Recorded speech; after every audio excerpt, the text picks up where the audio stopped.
Hello, hello, hello. All right, y'all. Oh my God, we are here for another episode of the Dr. Kiki Ramsey Show, and it's going to be a good one today. Today, we're going to be talking all about nurturing tomorrow's leaders, empowering youth through mentoring and coaching. And y'all know that's one of my favorite topics. And I cannot wait for y'all to meet today's guest right after this.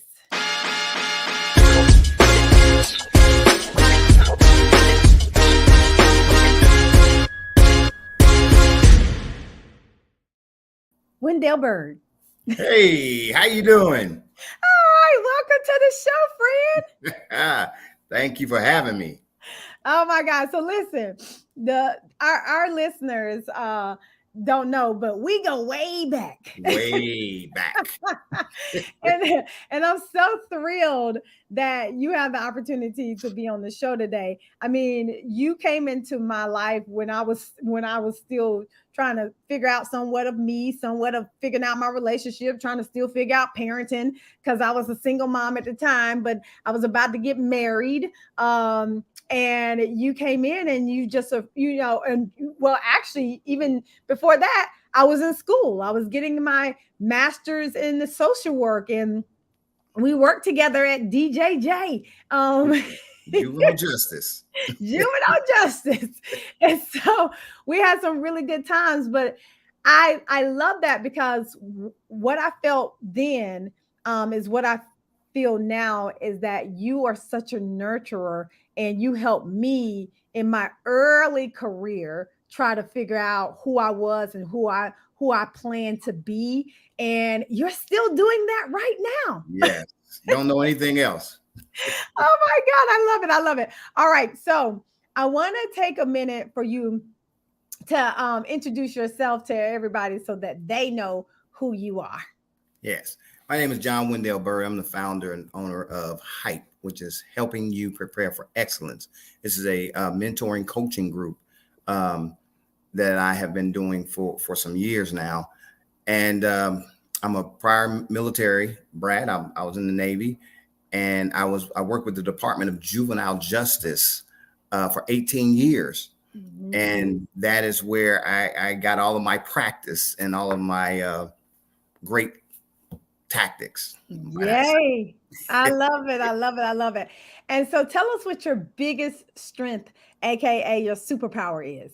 My superpower will be relationship building, not only relationship building, but creating hope in what may seem to be a hopeless situation Yeah. for all people, not just some. Yeah. No, I truly believe that. I think that anybody who is around you, your spirit, your personality is absolutely contagious, and people can't help but to be hopeful after having a conversation with you. Yes. One of my strengths is looking at things differently from a different angle. One of the things that I do in some of my sessions is I put two people together in the same room, put them back to back, and I ask each one of them to tell me what they see, right? Although we're in the same space, we don't see the same things in the same way. And that helps people to understand that, listen, the way I see this same situation is not the way you see it. However, we're in this together. Let's fix it. How do we fix it? We communicate effectively, because we know that yelling, fussing, and cussing are all forms of communication. They're just ineffective. How do we find an effective way of communicating? And once you learn and teach people how to communicate effectively, that is over half of the problem. Oh my God, you already getting into it. Slow down. no, no, but it's so true, right? Like effective communication. I teach it all the time, but it's so true. I think that if we did learn how to talk to each other, and say things, because there's a way to say things. Oh, yes, everything. Like you can say whatever you need to say, but if you say it in the right way, then you're gonna get somewhere. Yes, Yeah. yes. It Oh my determines God. what how you say it determines how they receive it and how they Mhm. give it back. Exactly. Exactly. And we know that Oh, people yes. can receive it and give it back in ways that we don't want. So, Yeah. oh my God. Okay. So tell us a little bit about your background and about Hype, which I love, helping you prepare for excellence, right? Like we met at Juvenile Justice. So you've been doing this work with young people for a very long time. How'd you actually even come up with Hype? Because Great that's Hype question. to me. It was through the juvenile justice system.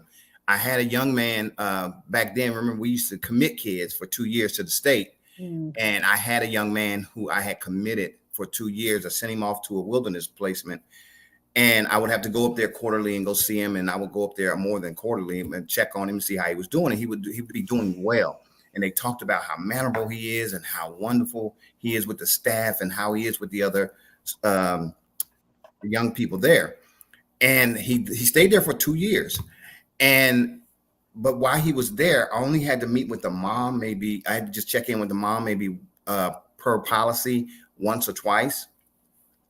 That young man came home when he came home that very day, I had to lock him up again. What? I had to have him locked up that very night. He got home around noon, around 6 o'clock. I had the police at the house and he had to be detained. And when that happened, that's where Hype was created. Because what I found out from that situation is it doesn't matter how much you deal with who they call the problem, which was the kid. Mm-hmm. Nobody worked with the mom or the home environment. And so if you don't deal with the home environment, that kid has only the methods he used to have to relate back to in order to survive in that environment. So you have to change the entire environment. So while he's away, we should be working more with the kid, with the parent, because the parent is as much as they don't want to believe it, a lot of times the parent is a bigger part of the problem. And I had to explain to the young man, because of what he had done, there's nothing I can do, because that was part of the judge's order, is if they did certain things, they have to be detained. However, I was able, from that family, to this day, that was years ago, his sister and his mom still call me, because working through that situation, they never had that problem again. Wow. But I realized through Hype, I had to create a program where I bring parents and youth in together, because most programs deal with just a parent or just a youth. You cannot fix a problem by dealing with one part of it. You have to deal with every facet of that problem. And by teaching parents how to communicate, how to effectively communicate, I explain to parents that kids are people too. Yeah. Don't ever forget it. Kids are people too. And if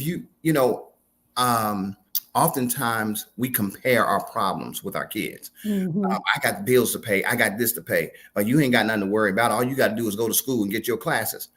That is a lot. That is a lot for somebody that age. And we tend to discount who they are, what they're going through, and which makes, if somebody discounted me or you on how well we are doing or not doing, we would rebel as well. Yeah. Wow.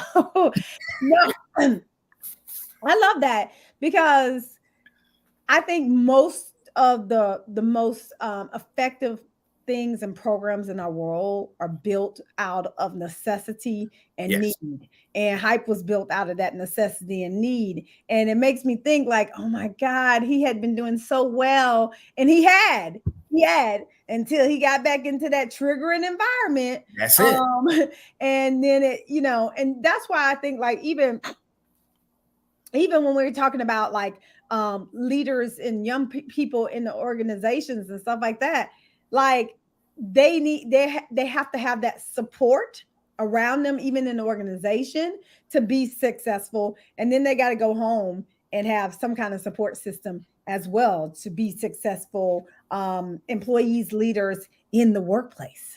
Yes. And so what I found, is that DJJ didn't have a system set up to where you deal with and work with the parent while the kid is going away getting fixed or getting some issues taken care of. So that mom, she doesn't know she's having problems. She just feels like the kid is the problem because she's dealing with life as if the kid isn't. Yes. Our kids, they wander around with a backpack full of problems, and they're they have book bags of tactical gear on their backs. And we tend to think because them maneuvering through the school system or going to school every day, they're friends, they're having fun all day. It is not always fun. No. It is not always great. And one of the other things I wanted to say is, we think that our kids meet their first bully at school. They don't. Kids' first bully is at home. Woo, boy, you is no, because you preaching for real. I was that kid. I was that kid. And what makes me what I would say what makes me great at what I do is that I was that kid, and I'm able to relate when I see an issue. I can pick up on it right then because I was him. I was her. I dealt with this. And what I seen in the past, like growing up, my mom was my biggest bully. The way she treated me, the way she talked to me, socially, emotionally, I was destroyed. I was beat. I was just, it was a lot that was going on. And what happens? What people say now, when we hear parents say, "Well, he don't act like that at home." I can't. You'll beat me to get down. Right. I can't. But when I left home, on my way to school, I will not tolerate. I will not deal with. I will not have anybody talking to me the way that she does. I will not have anybody to do me like that. And the first time any sign of it at school, whether it be teacher or another student, boom, I was a bomb. Yeah. I mean, just a ticking time bomb. And people say, but he's so nice at times, but then when he explodes, he explodes. Well, that's me taking out on them. Yeah. What I couldn't do at home. Wow. So when parents say, well, they don't act like that at home, they can't. So they take it out. So I found myself taking it, what stress I had at home, I took it out on people at school or in whatever environment I was in. Now, I didn't go out looking for trouble. I didn't. But if it came, I welcomed it. Yeah.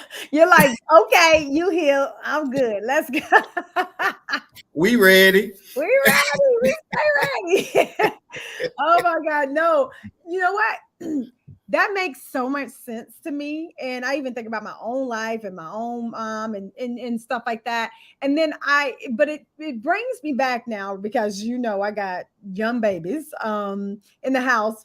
It brings me back to how I parented my first, Tamazier, and how I parent these children right here. And I think that is definitely different. Only because I've grown and I know more, but I understand, I can see exactly what you're saying and talking about. And I try to literally be in a space where I talk to my babies. They're 4 and 6 years old, right? I want to have conversations. Jamil, he's talking to them all the time. Like you would think 2 adults are sitting here having a conversation because he treats them not like adults, but he treats them like human beings. And we be having conversations. And they, of course, answer on a child level, right? I don't know. He hit me or she hit me, that kind of thing. But still, we're giving them that so that they can be express who they are and grow up in an environment that is not, they're not scared. Or it's toxic, but you're building a foundation. Jasani is currently 21, right? I remember him being in school and he would come home and tell me what happened. Like Jasani has always been a scholar. So he was always about his book work and stuff. And I remember him coming home telling me, well, Dad, my teacher, all she do is discipline. And she deal with these kids and we don't get math done and we don't do this and that and the other. And I said, and I would have a conversation with him. I wouldn't be like, oh, I'm gonna go down to that school and I'm gonna let them have it. Right. I would say to him, so how would you like to fix that? And he would say, well, I think I need to do A, B, C, and D. And I said, do you want me to come down and help or do you want to do it yourself? And he said, Dad, I think I can handle it. I said, okay. And if you think you can handle it, tell me exactly how you would handle it. So he would explain. I said, let me tell you something. You always start off with the positive. You don't go to somebody talking to them about what they're doing and how it hurts you without giving them something great about themselves first. Yep. So you want to take the stinger out of the bee, right? So then as a carpenter bee, you can start building on the relationship. So my son would go and say, Miss Kiki, you are a great math teacher and you have done this and I've learned so much in your class. However, when Justin and John act this way, and when they do this, you take the focus off of the class and you put it on them. And I'm not getting what I need out of this class. And I feel that you could do better. However, I don't know what else you could do in order to make these things work. Mm-hmm. And my son would go to school and he would do just that. And I remember one time a principal, we had to go up to the school, and the principal came into the meeting, and he said, I called you here because I wanted to tell you I had teachers come to me to talk about how well your son handles conflict or just a disgruntled situation, whether it's teachers and things. I had teachers say, I cannot believe how this young man talked. And teaching them that is that. We have to, I look at today where my son has had a problem at his job when he was working somewhere. And I was like, they doing that? And that happened to you? And he was like, yes, sir. I said, well, how are you going to handle it? He said, I'm going to go back to this person. I'm going to do this. And I'm going to do that. And I said, okay. And if that doesn't work, he said, I'll file a grievance. You better file a grievance.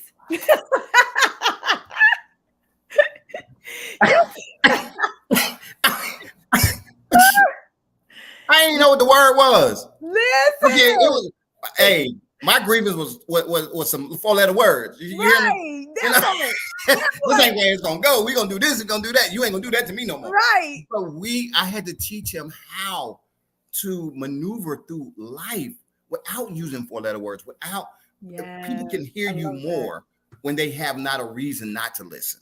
Yeah. Oh, I love that. Oh my God. Give them a reason not to listen. I mean, well, first of all, I can admit that I am a recovering yeller. Yeah. Right. Because I mean, I'm not perfect. I don't think any of us are as parents, as mentors, or any of that. And so I try very hard, and I don't do it very often at all. But sometimes I've caught myself and I'm like, you know what? I'm so sorry, mommy, did not mean to yell. Right. Because when you do that, they don't listen. They get used to all this yelling. Right. And then I didn't yell so much. They're like, oh, you said so? Not effective. You said I used to be very big disciplinarian. Oh, I spank, I whoop, whatever. I'm gonna get your attention. And then with him, I had to learn, when you learn better, you do better. When I was in school, I learned that that there's other ways. And one of the things I adopted in my home environment was the more words you use, the less explanations you have to give. And I changed the way we communicate, right?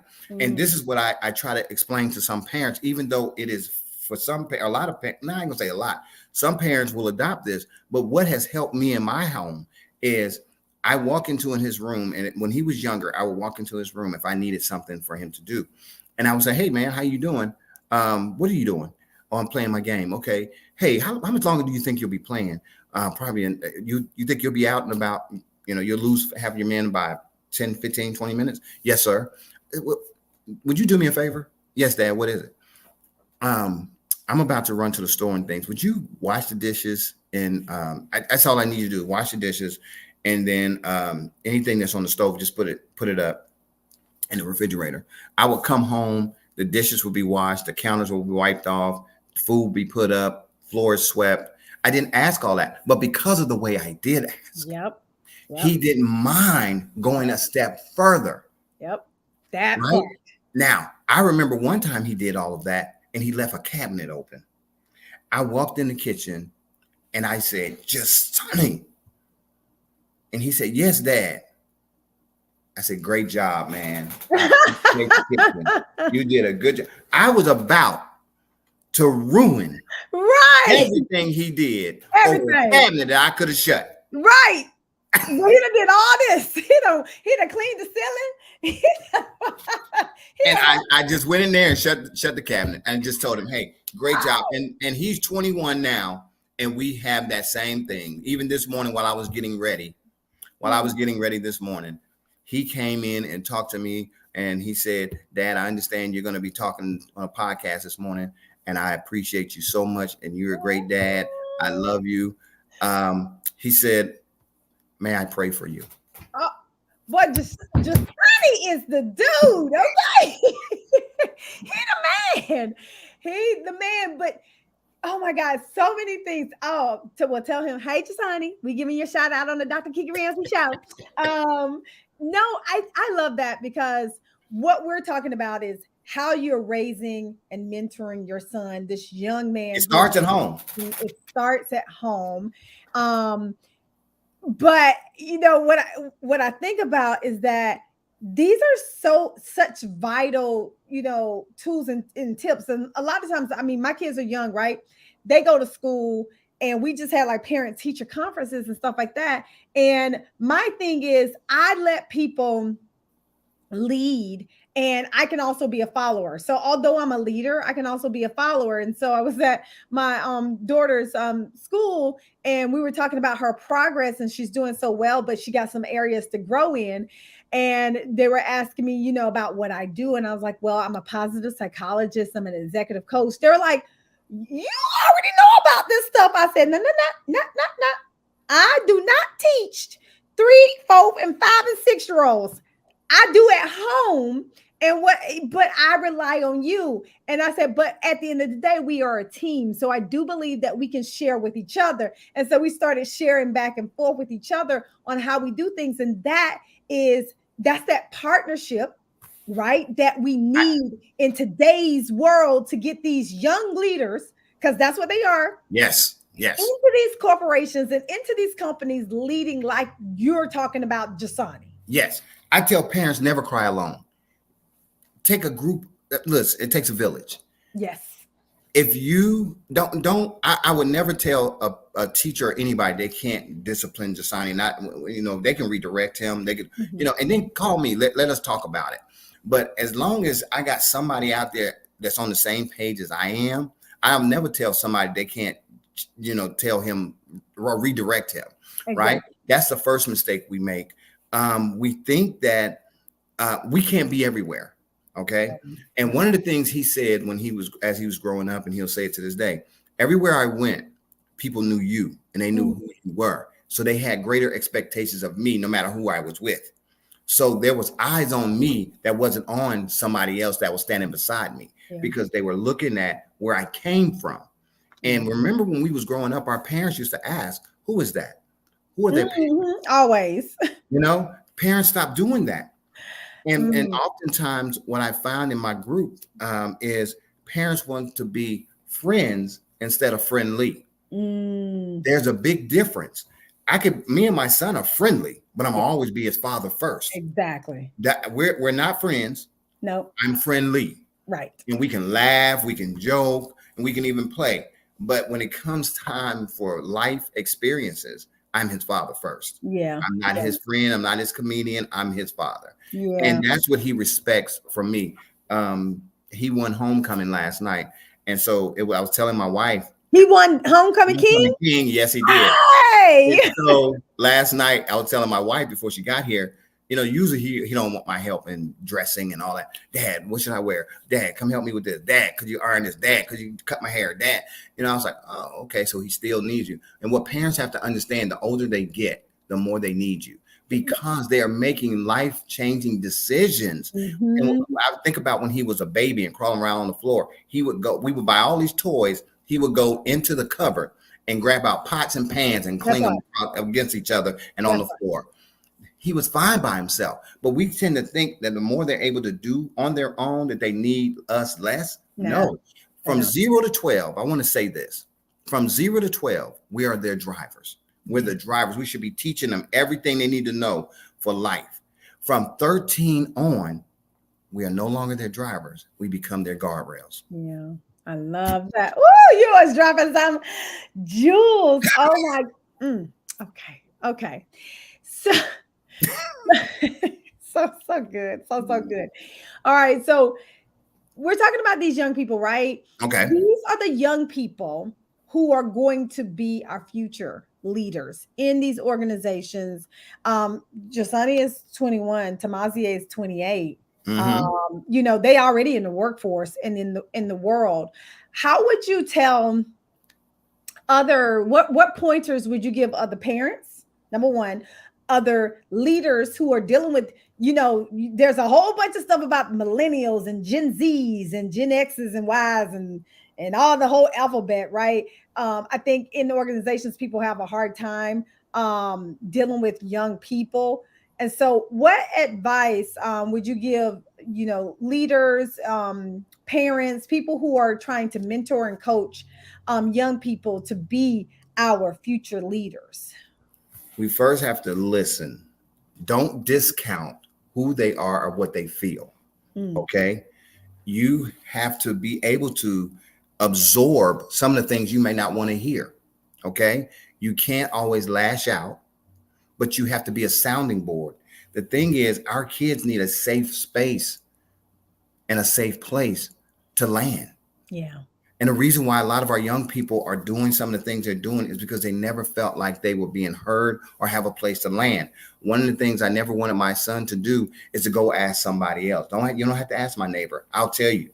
Mm-hmm. Sometimes we forget when we were 15, 16 years old and what we was feeling and how we felt. So I would tell people to always be willing to listen and be slow to speak. Ooh-wee. I remember when I was that age, and therefore when they're talking to me, I can be quiet. I'm starting to remember when I was that age, how did I handle this situation? But better yet, the 56-year-old Wendell would tell you this, son. Yeah. Would tell you this, my child. Right. So we have to be, able to produce young people that we want by giving them things we never had. And I don't mean things, right? Yeah. Yep. Okay? And let me address that real quick. It's sad that today that hairdos and tennis shoes are more important than education. So we have instead of raising our kids, we're giving them things. Yeah. Giving them that they need the basic essentials of life. They do need things. They do need those things. They need their needs met. Safety. Food, water, shelter, all that. They need those things. Yes. They don't need an excessive amount of it, because anytime you give just for the sake of giving, you start to creating a kid that don't appreciate anything. That part. And the other thing I tell parents is this. It's amazing how from the time they're in school to they end up in high school, we'll give them the world just to show that we are great parents, right? Oh, I bought my child this. My child got this. All these kids run around with this and that.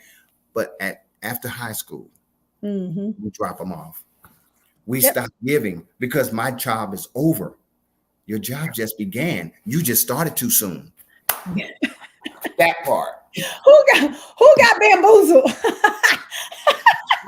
Because now you can't understand why your child is out there doing things they have no business to get to look. A kid is not going to stop being or looking the way they used to look because now their classmates and things are looking at them a certain way. Yeah. And now they got to do whatever they got to do, whether it's illegal or not, and maintain that look, even though it won't happen. Yeah. And Kiki, let me say this to you. Something that my son said to me. We was in Ohio and we were speaking. He had to speak. I had to speak at a Martin Luther King celebration in my hometown. And there was some teachers, some of my teachers and things was coming and saying, oh, I bought a ticket so I could come and hear you. I always knew you would do something great in life, yada, yada, yada. So I was sitting there with my classmates and things, and my son was sitting there. And eventually he just sat there and he said, you weren't popular. He said, you weren't popular in high school. I said, yes, I was. He said, no, you weren't. I said, why are you worried about that? He said, no, I'm trying to explain something to you. And I said, what? I tell you what, you worry about your speech and I'll take care of mine. I done got frustrated. He said, I'm trying to get you to understand something. He said, you weren't popular in high school. I said, ask Deanna. He said, she wasn't popular either.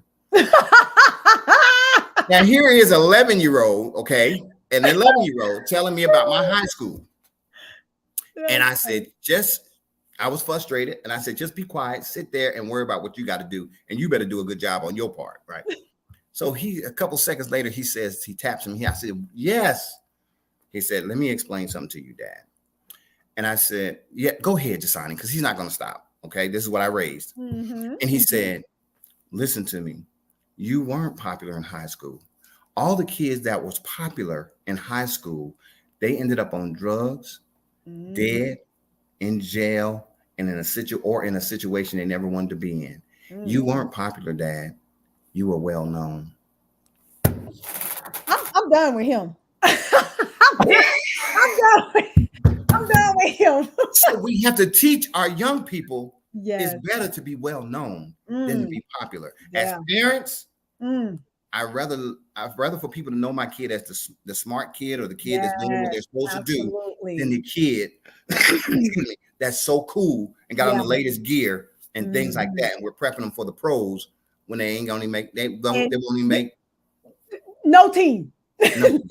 No. the junior varsity team. Okay. No, you're so right, because Jamil talks about that all the time. He talks about making sure that the kids are absolutely well-rounded, not just sports, but academically, every day, like that, and this noticing, right? Like one of the things that we are doing right now is noticing what our kids are into. And Trey, oh my God, this boy is 4, but he knows how to draw. He gets that creative things from his father, and his pictures are like intricate. Whereas, you would think that a 4-year-old, they draw on stick figures, but his stuff is intricate. And Mackenzie, I call her the craft queen. She making elaborate dresses out of strings and boxes and stuff like that. And so you have to look at your children and these young people and see what they're interested in and nurture them from a place of strength versus always trying to fix them and for something that they're not strong in, something that they're not interested in. And so I wholeheartedly agree with you. Oh yes, my God. We have to help people, or even our kids, from where they are, not from where we want them to be. That part. And we have to understand that if we nurture their gift, not what we want. We think that our kids are going to play pro ball because we want them to. Yeah, but it's a long-term way out of something. We're trying to live vicariously. I wanted my son to be an attorney, and he got out of high school. He went to school to be an attorney. Then he came home one day. He said, "Dad, that's not what I want to do. That's what I was doing for you." Yeah. And I said, "I'm fine with that, son. Hey. Be you and do you. I love you regardless." Well, what? Because you know me and you, this podcast could be 25,000 hours long. But we have come to the end. And so what final advice or insight would you leave our, the Dr. Kiki Ramsey Show listeners with, especially those who are passionate about supporting our young people? One of the things I would say, a lot of our young people they feel unloved, unseen, misunderstood, and disrespected, and just left out. Yeah. Respect people the way you want to be respected. Even though they are your children, we have to respect them. And in any situation, respect goes a long, long way. Yeah. And I would tell any parent, any mentor, or whatever you choose to do and be, start off with respect. Treat people the way you want to be treated. And don't ever forget, no one cares how much you know until they know how much you care. Oh boy, just drop the mic. Just drop the mic. And with that, I want to say thank you so much, friend, for just taking your time out to be on the Dr. Kiki Ramsey Show, for pouring into my life and the listeners, and just being a friend. I mean, I really do appreciate you. And although we don't talk every day, you've left a lasting impact on me. And I know that somebody needed to hear something you had to say today in this podcast. And so thank you so much. You're so welcome. Thank you for having me. I've been excited all week long. Yay. And so for you all out there listening, if you are that person who needed to hear this, please go ahead and leave us a review. Also share this podcast with somebody who you know needs to hear this information as well. And if you are a woman professional who is looking for a tribe, I invite you to come on over and join us in the Happy Women Lead Academy. We are going to be going live after this session as well. And so I just would love to see you there so I can support you along your journey. All right, y'all. Until next time, peace. Thank you.